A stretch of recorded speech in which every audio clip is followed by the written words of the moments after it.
The first step towards achieving your dreams is having the right coach. Get the best education with Lokman IAS and make your UPSC dreams come true. Download the app now.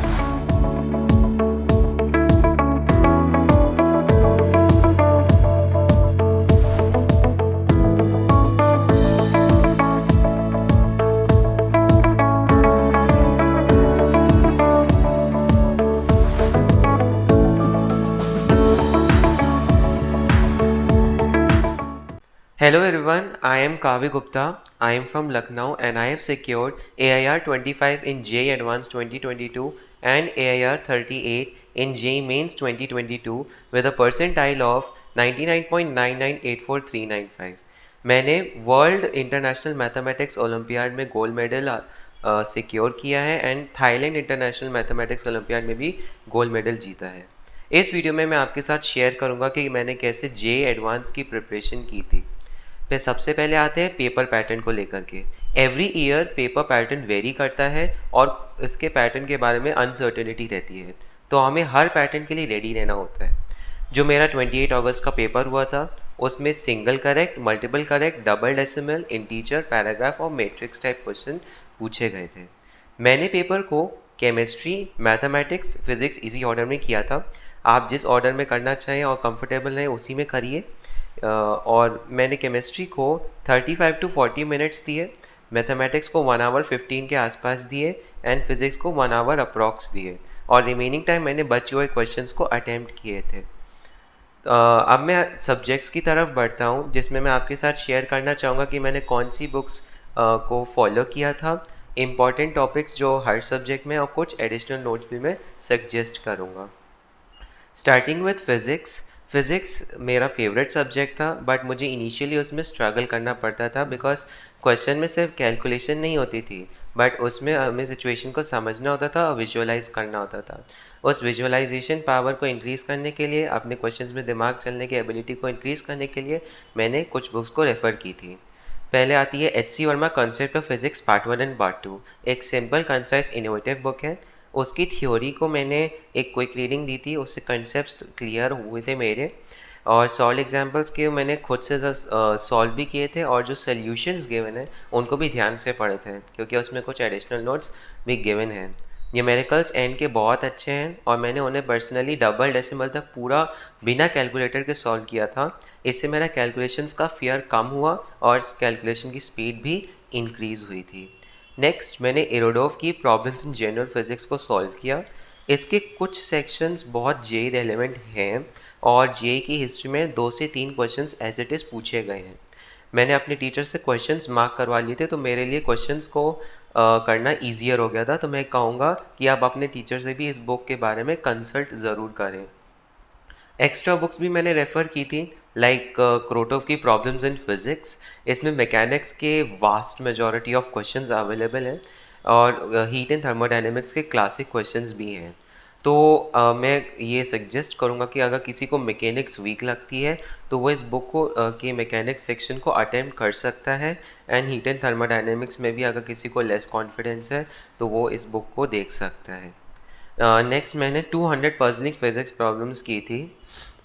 इस book में JEE relevant questions हैं और इससे basically जो physics में हर question को लेकर के जो सिचुएशन को आइडेंटिफाई करना होता है और सिचुएशन को आइडेंटिफाई करने के बाद जो हमें क्वेश्चंस को कैसे सॉल्व करना है उसकी एबिलिटी इंक्रीज़ होती है because of the number of questions that are available. And finally मैंने पाथफाइंडर फॉर फिज़िक्स अटैम्प्ट की थी। ये बहुत JEE रेलेवेंट बुक नहीं है और मैं इसे बहुत रिकमेंड भी नहीं करूँगा। इसको मैंने JEE फिज़िक्स के टफ क्वेश्चंस को अटैम्प्ट करने के लिए इस बुक को मैंने रेफ़र की थी। इम्पॉर्टेंट टॉपिक्स पे आते हैं तो जो इजी और सबसे स्कोरिंग टॉपिक होता है वो है मॉडर्न फिज़िक्स, बिकॉज इसमें majority of the portion physical chemistry में हम लोग क्लास 11th में कर लिए होते हैं और इसमें खासियत ये है कि आप थोड़ा सा पढ़ के भी वैरायटी ऑफ क्वेश्चंस को सॉल्व कर सकते हैं। नेक्स्ट आता है एरर एनालिसिस एंड मेजरमेंट। ये एक ऐसा टॉपिक है जो स्टूडेंट्स बहुत लाइटली ले लेते हैं और मैंने ऐसी गलती नहीं की थी, तो मैं रेकमेंड करूँगा कि आप भी इसे लाइटली ना लें और इसको अच्छे से कर लें क्योंकि JEE इससे स्ट्रेट फॉरवर्ड क्वेश्चंस पूछता है और अगर आपको ये क्वेश्चंस आते हैं तो आपको एक अपर हैंड मिलेगा एग्ज़ाम में। नेक्स्ट आता है magnetism. Magnetism MEC and EMI। ये एक टफ टॉपिक है। अपार्ट फ्रॉम द फॉर्मूलाज इसमें कॉन्सेप्ट्स भी हमें ग्रास्प अच्छी होनी चाहिए। मैंने इसके कॉन्सेप्ट्स को अच्छा करने के लिए अपने नोट्स को थॉरली रिवाइज किया था, और फॉर्मूला को रिवाइज करने के लिए मैंने अपनी खुद की टेक्निक्स निकाली थी, जिसके बारे में मैं आपको बाद में बताऊंगा। और क्वेश्चंस की प्रैक्टिस की थी इसमें। नेक्स्ट आते हैं इलेक्ट्रोस्टैटिक्स। इलेक्ट्रोस्टैटिक्स में भी वंस अगेन फार्मूलेज बहुत सारे हैं और मैंने फार्मूलेज को टाइम टू टाइम देखता रहा। फिर मैकेनिक्स आता है। मैकेनिक्स एक बहुत बड़ा टॉपिक है। इसके लिए मैंने क्वेश्चंस की प्रैक्टिस की थी डिफरेंट सोर्सेज से। इससे जो डिफरेंट सिचुएशंस में हमें दिमाग चलाना होता है उसकी कैपेबिलिटी इंक्रीज़ हो जाती है। एंड फाइनली आता है हीट एंड थर्मोडाइनेमिक्स। ये एक सिंपल और स्कोरिंग टॉपिक है। इसके लिए तो मैंने सिर्फ नॉर्मल क्वेश्चंस की प्रैक्टिस की थी और क्वेश्चंस अपने आप बनने लगे थे। तो ये फिज़िक्स की बात थी। और फिज़िक्स में मैं एक एडिशनल नोट ये बोलूँगा कि जब भी आप क्वेश्चन पढ़ें तो क्वेश्चन को आराम से टाइम लेके पढ़ें, क्योंकि एक बार आपने क्वेश्चंस के जितने भी सिचुएशंस या फिर जो भी पॉइंट्स गिवन है उसको नोट डाउन कर लिया अपने दिमाग में, तो फिर क्वेश्चन सॉल्व करना बहुत इजी हो जाता है और एक्यूरेट हो जाता है और सिली मिस्टेक्स हमसे कम होते हैं। नेक्स्ट आता है केमिस्ट्री पे। I believe chemistry is a scoring subject. Minimum time में मैक्सिमम आउटपुट इसी से आता है। तो मैं स्ट्रांगली रिकमेंड करूँगा कि आप केमिस्ट्री को लाइटली ना लें और फिज़िक्स और मैथमेटिक्स की तरह इसे इक्वल वेटेज दें। तो स्टार्ट करते हैं आईओसी के साथ। आईओसी में कोई स्पेसिफिक रेफरेंस बुक तो मुझे नहीं लगता होती है, बट मैंने प्रैक्टिस के लिए कपिल कुमार वाधवा की advance problems in inorganic chemistry को की एंड जेडी ली की ओरिजिनल वर्जन को रेफ़र की थी। लेकिन इसमें मैं मानता हूँ कि एनसीईआरटी एंड जो आपके क्लास नोट्स है they are the prime sources for IOC preparation. Important topics में आए तो केमिकल बॉन्डिंग जो हम क्लास 11th से ही पढ़ते हैं, it forms the backbone of each and every chapter of IOC. तो वो अच्छे से आएगा तो आपके आगे के चैप्टर्स इजी हो जाते हैं। सेम मेरे साथ भी था, क्योंकि केमिकल बॉन्डिंग करने से जो ब्लॉक केमिस्ट्री के कई सारे कंसेप्ट होते हैं वो ईजिली क्लैरिफाई हो जाते हैं। नेक्स्ट आता है कोऑर्डिनेशन केमिस्ट्री में। कोऑर्डिनेशन केमिस्ट्री एक थोड़ा डिफरेंट ब्रांच है, बट ये सिंपल होता है और स्कोरिंग होता है बिकॉज इसमें से स्ट्रेट फॉरवर्ड क्वेश्चंस ही आते हैं, लाइक आइसोमर काउंटिंग या फिर वीबीटी सीएफटी को लेकर के। फिर आता है ब्लॉक केमिस्ट्री जो मेजॉरिटी पूरा फॉर्म करता है आईओसी का। इसमें बस जैसे अगर थोड़े से रिएक्शंस जो हमने केमिकल बॉन्डिंग में नहीं पढ़े हैं या हमने बेसिकली पहले नहीं पढ़े हैं उसको कवर अप करने के लिए एनसीईआरटी में जितने भी रिएक्शंस गिवन है वो बहुत अच्छे से आने चाहिए। क्योंकि जेईई एडवांस में अगर कोई रिएक्शन एनसीईआरटी के बाहर आ भी जाए तो कोई दिक्कत की बात नहीं है, क्योंकि एनसीईआरटी में जितनी भी रिएक्शंस हैं अगर आपको वो आती तो भी आप अच्छा स्कोर कर लेंगे आईओसी में। नेक्स्ट आते हैं ओसी में। ओसी में मैंने सोनल राजौरा की ओसी की क्वेश्चन बैंक अटेम्प्ट की थी। सोलोमन फ्राइडे की जो एक बुक आती है उसको मैंने रेफ़र की थी एंड पीटर साइक्स की ओसी बुक को भी मैंने रेफ़र की थी। अब इस सब्जेक्ट में रिएक्शंस को करते करते मैंने एक ट्रेंड डेवलप कर लिया था जिसमें जो रिएजेंट गिवन है रिएक्शन में वो कौन से टाइप ऑफ रिएक्टेंट के साथ रिएक्ट कर रहा है, तो मुझे ऐसा थोड़ा आइडेंटिफाई हो जाता था ईजिली कि कौन सा टाइप ऑफ प्रोडक्ट बनेगा। ये ऐसा इसलिए हुआ था क्योंकि जो रिएक्शंस हम पढ़ते हैं उसकी इतनी बार प्रैक्टिस हो जाती है कि वो ट्रेंड हमें दिखने लगता है। तो मैं ये सजेस्ट करूँगा कि क्वेश्चन रिएक्शंस को सिर्फ लर्न ना करते हुए उस ट्रेंड को भी आप ग्रास्प करिए। अगर आपको वो ट्रेंड आइडेंटिफाई हो जाए तो आपसे भी क्वेश्चंस इजीली होने लगेंगे। तो ओसी अगर इनिशियली ना आए तो डिप्रेस ना होइए, क्योंकि प्रैक्टिस करते करते वो ट्रेंड आपको खुद ही दिख जाता है। नेक्स्ट आते हैं पीसी में। तो पीसी में जो क्वेश्चंस आते हैं वो नॉर्मल एकदम लाइक स्ट्रेट फॉरवर्ड होते हैं, इजी न्यूमेरिकल्स, इजी थ्योरी होती है, तो इसमें बहुत टेंशन लेने की ज़रूरत है ही नहीं। मैंने एन अवस्थी एंड नीरज कुमार की पीसी का क्वेश्चन बैंक अटेम्प्ट किया था। ओसी और पीसी के लिए अगर मैं इम्पॉर्टेंट टॉपिक्स कहूँ तो मैं कहूँगा कि ऐसा कोई इम्पॉर्टेंट टॉपिक है नहीं इसमें, क्योंकि क्लास 12 के सारे topics almost all the topics are important. And class 11th के टॉपिक्स इसलिए इम्पॉर्टेंट है क्योंकि उसको क्लास 12th वाले क्वेश्चंस के साथ मिक्स करके पूछा जाता है। तो मैं ऐसा तो नहीं कह सकता कि कोई टॉपिक बहुत इम्पॉर्टेंट है। रेस्ट असाइड कि कोई याद करने वाला टॉपिक है तो ओसी में बायोमोलिक्यूल्स और पॉलीमर्स आते हैं, उससे 1 to 2 क्वेश्चंस जेई में आ सकते हैं, तो वो याद करने वाली चीज़ होती है। सिमिलरली पीसी में एक चैप्टर है सरफेस केमिस्ट्री जो हम बहुत लास्ट में पढ़ते हैं। उसमें जितनी भी थ्योरी है अगर आपको वो आती है, चाहे वो क्लास नोट्स और इवन एनसीईआरटी, वो तो फिर आपसे क्वेश्चंस इजीली बनेंगे जेई में। अब मैं एक एडिशनल नोट ये बोलूँगा कि पीसी ओसी आईओसी को हमें इक्वल वेटेज देना है अपने हिसाब से, क्योंकि जेई में number of questions almost same रहे हैं जनरली एवरी ईयर। तो आप ऐसा नहीं कर सकते कि आपको आईओसी याद नहीं हो रही तो आप आईओसी को छोड़ दें, ऐसा नहीं कर सकते हम, क्योंकि आजकल का ट्रेंड भी ऐसा डेवलप हो गया कि सिर्फ आप आईओसी क्वेश्चन नहीं रह गया है। आईओसी का कुछ ना कुछ कॉन्सेप्ट पीसी के साथ मिक्स होके पूछा जाएगा, या फिर ओसी का कोई कॉन्सेप्ट आईओसी के साथ मिक्स होके पूछ सकते हैं। तो आप किसी भी ब्रांच ऑफ केमिस्ट्री को नेग्लेक्ट नहीं कर सकते, सबको इक्वल अटेंशन देना पड़ेगा आपको। अब नेक्स्ट आते हैं मैथमेटिक्स में। मैथमेटिक्स मुझे लगता है कि जे का सबसे टफेस्ट टॉपिक है, बिकॉज ऑलमोस्ट एवरी ईयर ये लोग मैथमेटिक्स में कॉम्प्लेक्स क्वेश्चंस बनाते जा रहे हैं, ज़्यादा टफर एंड ज़्यादा लेंदियर। तो उसके लिए हमें ज़्यादा से ज़्यादा क्वेश्चंस की प्रैक्टिस करनी चाहिए, ऐसा मुझे लगता है, जो मैंने भी की थी, क्योंकि ज़्यादा से ज़्यादा क्वेश्चंस प्रैक्टिस करने से हमारा माइंड जो सॉल्विंग कैपेबिलिटी होती है वो इंक्रीज़ हो जाता है। तो जो बुक्स मैंने की थी वो थी एस.एल. लोनी की जो ट्रिग्नोमेट्री एंड कोऑर्डिनेट ज्योमेट्री की जो बुक आती है, मैंने उन्हें अटेम्प्ट किया था, and higher algebra by Hall and Knight's के कुछ सेक्शंस को भी मैंने अटेम्प्ट किया था।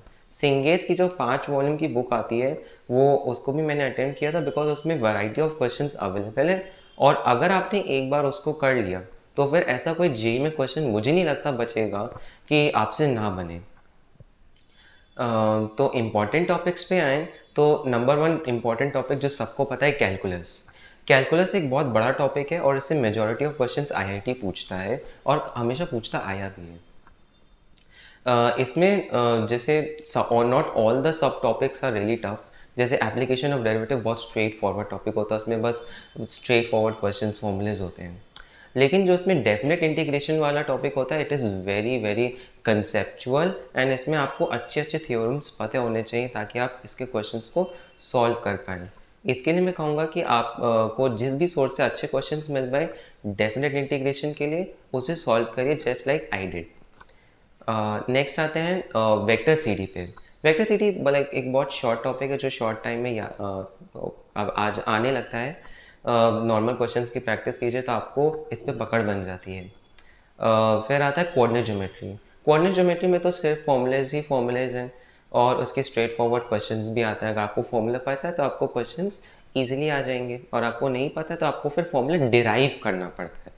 मतलब ऐसा नहीं कि फॉर्मूला नहीं याद है तो वो नहीं हो पाएगा, आप फॉर्मूला को डिराइव कर सकते हैं, but it will consume a lot of time, इसलिए फॉर्मूलाज याद होना इसमें इम्पॉर्टेंट है।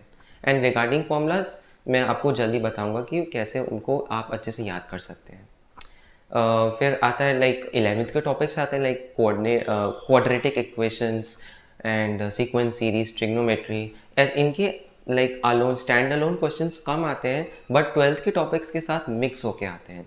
इससे मुझे एक बात याद आई कि जो मैथ्स में टॉपिक्स आते हैं, जो क्वेश्चंस आते हैं, वो किसी एक सिंगल टॉपिक पे सेंटर्ड नहीं होते हैं, वो कई सारे टॉपिक्स, कई सारे कॉन्सेप्ट्स को मिक्स करके क्वेश्चन बना के पूछते हैं।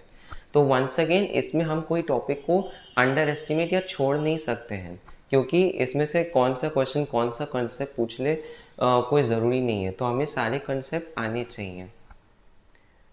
फिर इसमें एडिशनल नोट में तो मैं यही बोलूँगा कि आप जितनी ज़्यादा से ज़्यादा प्रैक्टिस करेंगे उतना ज़्यादा फेमिलियर हो जाएंगे, एंड फाइनली जैसे कोई बहुत स्टैंडर्ड क्वेश्चन आ रहा है या फिर एक ऐसा लाइक फॉर्मूला बेस्ड क्वेश्चन आ रहा है, आपसे चुटकियों में होने लगेगा। नेक्स्ट मैं ये बोलूँगा कि आपको फिज़िक्स, केमिस्ट्री, मैथमेटिक्स को इक्वल वेटेज देना ही देना है, क्योंकि जेईई में नंबर ऑफ क्वेश्चंस, मार्क्स सबके लिए बराबर होते हैं, तो आप किसी को नेग्लेक्ट नहीं कर सकते हैं आप on the basis of your interest.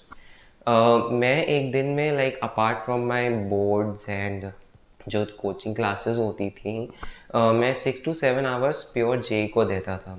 उसमें हमें ऑलमोस्ट इक्वल टाइम पीसीएम को देना चाहिए, और मैं देता भी था, क्योंकि इसी से हमारा दिमाग ट्यून रहता है एवरीडे कि हमें कैसे एग्ज़ाम में परफॉर्म करना है, क्योंकि जो हम एवरीडे करेंगे वही हमारा एग्ज़ाम डे में भी रिफ्लेक्ट होगा। फिर मैं ये बोलूँगा कि एनसीईआरटी एंड जो हमारा कोचिंग का मॉड्यूल है वो ज़रूर से ज़रूर आपको आना चाहिए, बिकॉज वही हमारा बेसिक्स और फाउंडेशन डेवलप करता है। लेकिन जो कोचिंग अफोर्ड नहीं कर पाते हैं उनके लिए मैं ये बोलना चाहूँगा कि जो जिस भी सोर्सेस से आपको पता चले, किसी भी, नॉट ओनली मी, कहीं से भी जो आपको एसेंशियल रेफरेंस बुक जो ज़रूरी होती, जो हर कोई ऑलमोस्ट रेकमेंड कर रहा है, उसको आप ज़रूर रेफ़र करिए। एंड आप डिफरेंट कोचिंग्स के जो मॉक टेस्ट्स होते हैं वो भी आप ज़रूर अटेम्प्ट करिए, क्योंकि इससे आपको नए क्वेश्चंस मिलते हैं, आपको एक्सपोजर भी ज़्यादा मिलता है। ये ऑनलाइन ऑफलाइन दोनों मोड में इजीली अवेलेबल होते हैं। रिगार्डिंग मॉक टेस्ट मैं ये कहूँगा कि मैंने जेईई मेंस के बाद मैंने भी डिफरेंट कोचिंग्स के ये मॉक टेस्ट सीरीज़ ज्वाइन की थी, क्योंकि इससे न्यू क्वेश्चंस मिलते हैं और हमें एक्सपोजर मिलता है कि कौन सा टीचर किस तरह का क्वेश्चन बना रहा है, क्योंकि अब जेईई में जो क्वेश्चन बनाएगा वो थोड़ी ना हमारे कोचिंग के या हमारे सोर्सेज के क्वेश्चन को देख के क्वेश्चन बनाता है। The first step towards achieving your dreams is having the right coach. Get the best education with Lokman IAS and make your UPSC dreams come true. Download the app now.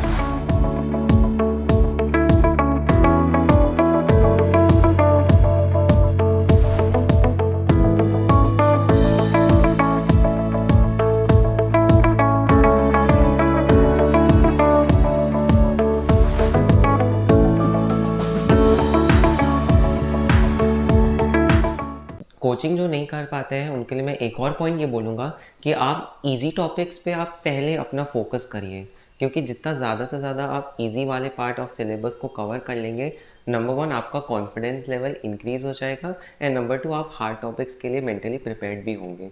क्योंकि JEE exam में ज़रूरी तो ना कि tough topic या जो जिसे हम मेन बोलते हैं उसी से ही क्वेश्चन आते हैं, ईजी टॉपिक से भी तो क्वेश्चन आते हैं। और अगर आपको ईजी क्वेश्चंस भी अच्छे से आते हैं, अच्छी कमांड है, तो आप अच्छा स्कोर कर सकते हैं एग्ज़ाम्स में। फिर मैं मॉक टेस्ट पे आता हूँ, तो मॉक टेस्ट के लिए मैं बोलूँगा कि डिफरेंट सोर्सेस से आप मॉक टेस्ट कर सकते हैं, मैंने भी की थी। इससे आपको नए क्वेश्चंस मिलते हैं, एक्सपोजर मिलता है, और इससे जो हमारी फेमिलियरिटी होती है डिफरेंट क्वेश्चन से वो इंक्रीज़ हो जाती है। और जब भी जेईई में कोई नया क्वेश्चन हो जाए तो उससे हमें जो फियर होता है, जो अनसर्टेनिटी होती है, वो डिक्रीज़ हो जाती है।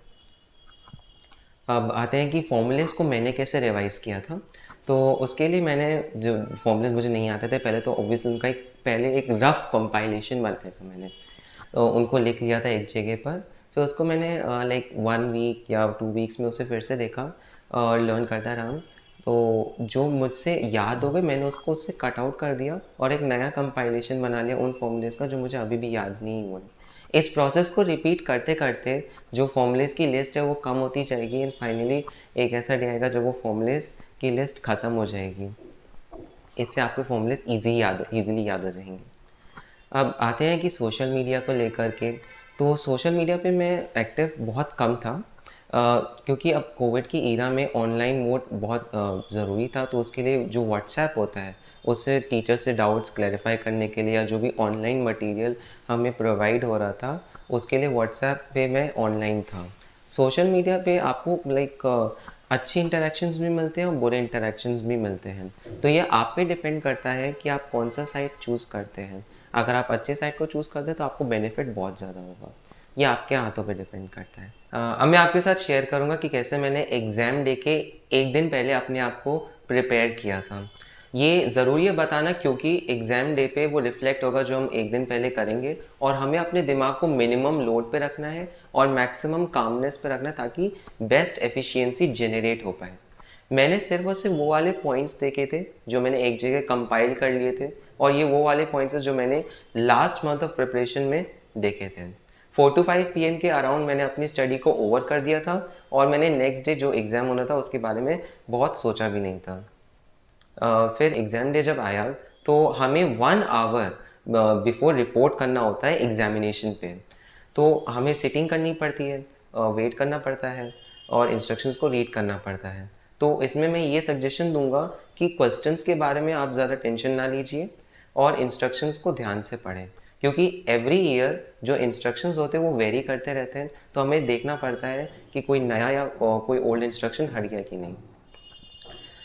फिर पेपर वन जब हो जाता है तो हमें किसी से भी कोई इंटरेक्शन नहीं करना है पेपर वन के रिगार्डिंग।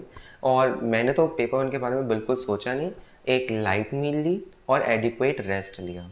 ये इसलिए क्योंकि पेपर वन और पेपर टू का कंबाइंड रिजल्ट ही हमारी जी का रैंक डिसाइड करेगा।